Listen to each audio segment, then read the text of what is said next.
আমি জনাইছোঁ 5 দিনে সন্ধান নাই অসমীয়া সংগীতৰ মহিৰুহৰ ৰমেন বৰুৱাৰ ক'ত গ'ল বিশিষ্ট পৰিচালকগৰাকী উদ্বিগ্ন বৰুৱাৰ পৰিয়াল শুভাকাংক্ষীসকল আৰু এই সন্দৰ্ভত মুখ্যমন্ত্ৰী ডক্টৰ হিমন্ত বিশ্ব শৰ্মায়ো সংবাদমেলত মন্তব্য প্ৰকাশ কৰে।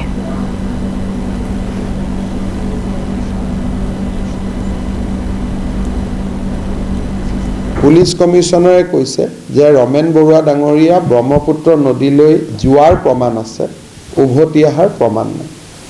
নদীত পানী উফন্দি আছে। যদি কোনোবা নদীলৈকে যায় আৰু উভতি নাহে, মই ভাবোঁ যে ইয়াত আৰু বহুত বেছি বিষয়টো লৈ পেলাই আগবাঢ়ি যোৱাৰ বহুত বেছি প্ৰশ্ন নাথাকে। নিয়তিৰ পৰিহাসক আমি স্বীকাৰ কৰিব লাগে।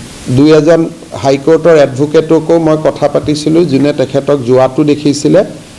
যোৱা দেখা বহুত মানুহ আছে নদীৰ কাষলৈকে, আৰু আমাৰ ট্ৰেকাৰ ডগো যেতিয়া গৈছিলে যোৱা জেগাখিনিত গৈ ৰখি গৈছে, আৰু যোৱা জেগা আৰু নদীখন একদম একে।